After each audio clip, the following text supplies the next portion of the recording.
Fausto es considerada una obra clave para lo que fue no solo el Sturm und Drang en Alemania, sino también el movimiento que lo sucedió, el romanticismo, en el resto del mundo. Este drama marcó un antes y un después en las corrientes de pensamiento estético y filosófico, pero también en un tópico narrativo tan importante y destacado como lo es el pacto con el diablo. Sin duda, la importancia que tiene el Fausto para la historia de la cultura está estrechamente ligada a las directrices que su autor implementó en una forma tan recurrente como lo fue, y continúa siendo, el trato entre los hombres y las fuerzas del mal para consumar metas que superan sus propias fuerzas. Sin embargo, no podemos someter la grandeza de esta tragedia únicamente a las innovaciones que Goethe ejecutó sobre el tópico.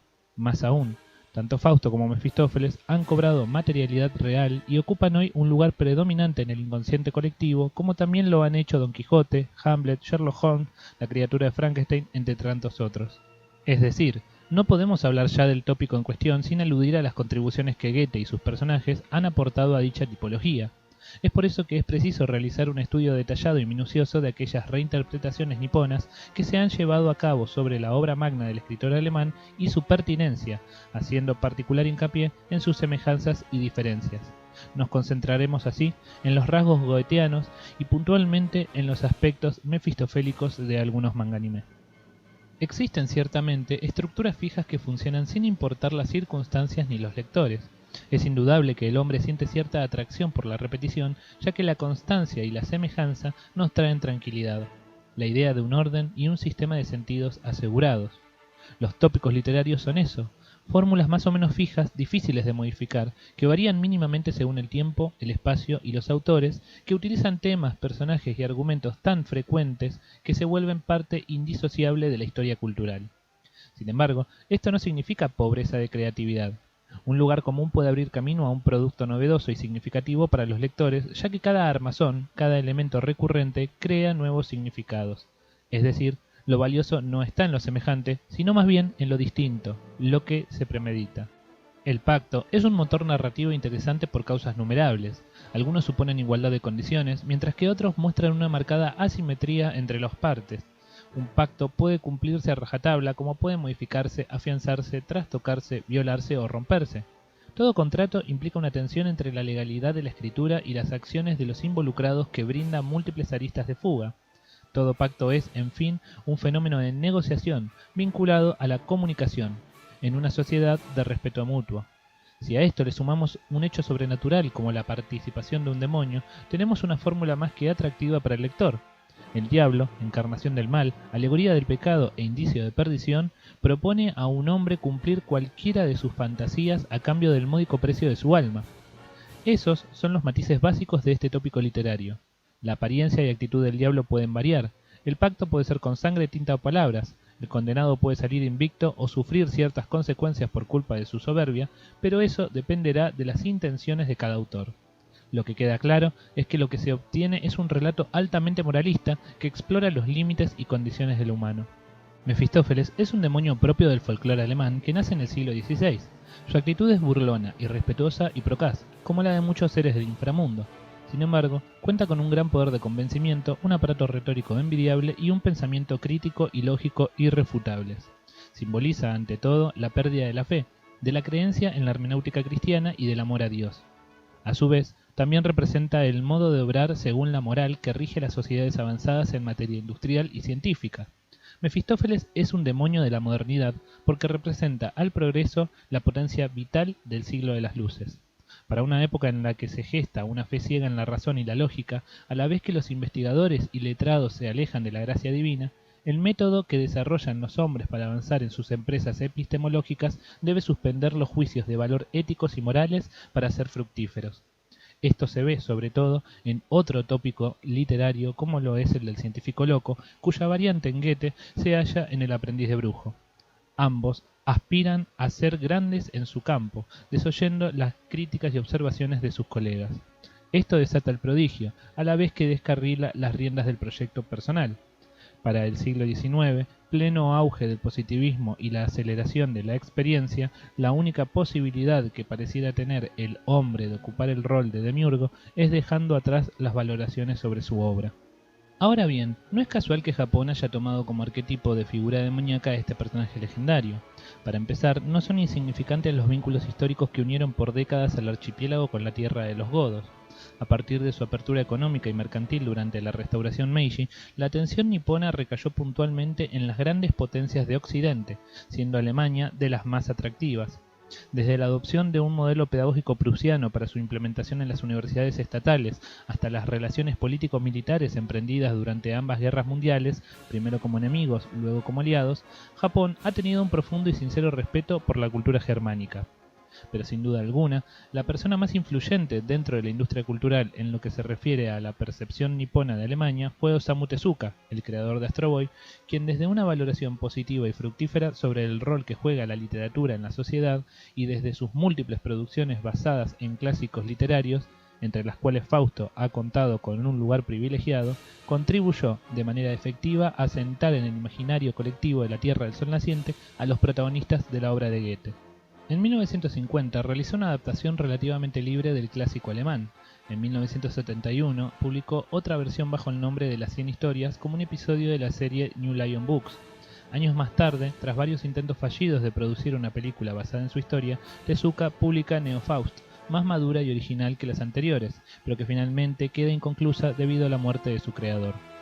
La historia de Fausto ingresó a Japón por primera vez en 1913 gracias a la traducción completa del literato, traductor y militar Mori Ogai, uno de los principales autores de la restauración Meiji, y a una versión abreviada de la exégesis de la obra en 4 volúmenes del filósofo e historiador alemán Kuno Fischer. En paralelo con esta publicación, el Fausto fue también conocido en la Tierra del Sol naciente bajo la forma de múltiples representaciones líricas.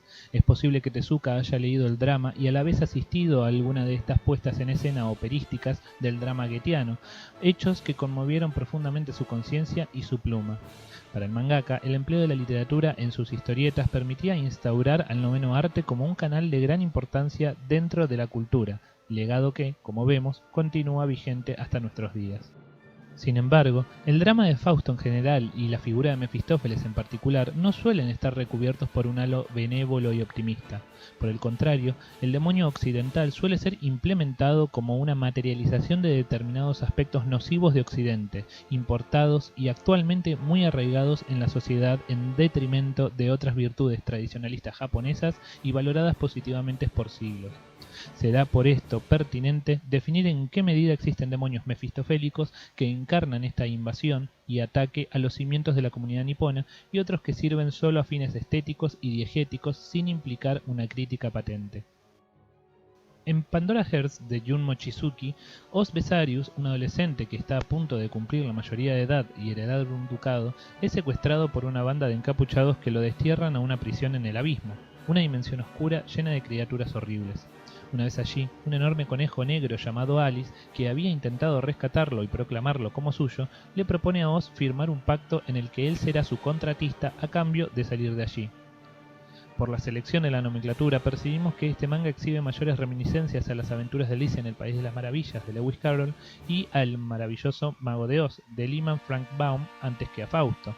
Lo mismo ocurre con Puella Magi Madoka Mágica, anime dirigido por Akiyuki Shimbo y escrito por Gen Urobuchi, en el que Kyubei, un ser evolucionado perteneciente a una raza de extraterrestres ancestrales, convence a un grupo de niñas de hacer un contrato con él, en donde se compromete a cumplir su sueño más anhelado a cambio de brindarles poderes mágicos que deberán utilizar para combatir a unos seres llamados brujas, entre ellas la más poderosa, nombrada como la Noche de Walpurgis, un claro guiño a Fausto, sin revelar sus verdaderas intenciones.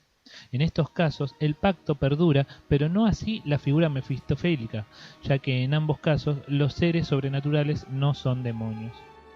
Ocurre que, muchas veces, la imagen del demonio es suplida por la de otro ser similar o culturalmente codificado para mantener ciertas resonancias. Este es el caso de los Shinigami, segadores de almas y dioses de la muerte típicos del folclore japonés.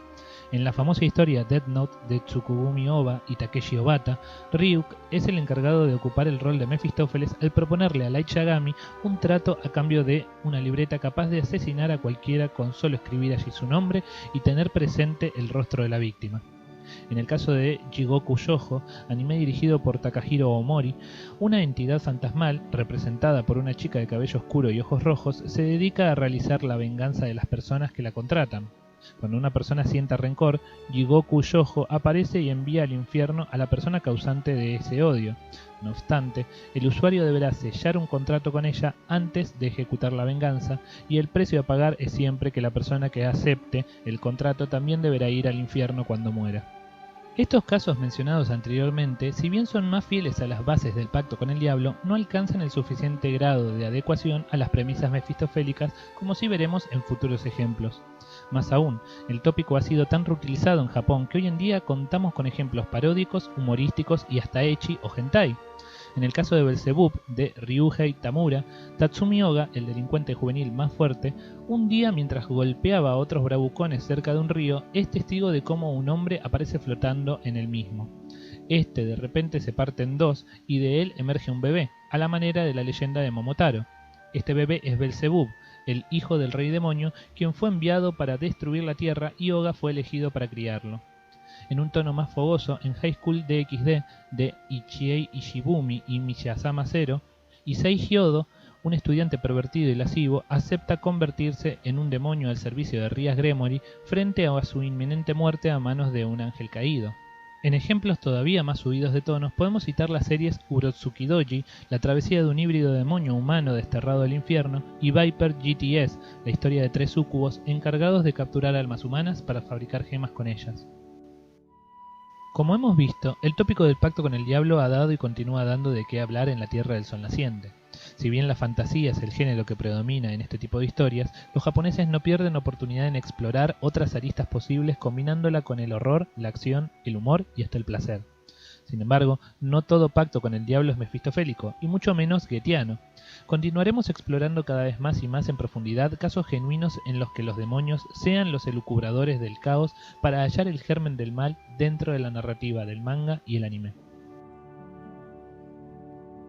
Si este y otros de los videos de Al Margen te gustaron, dale like y suscríbete. No te olvides de dejar un comentario y me ayudarías mucho si lo pudieras compartir a alguien más. Hasta la próxima.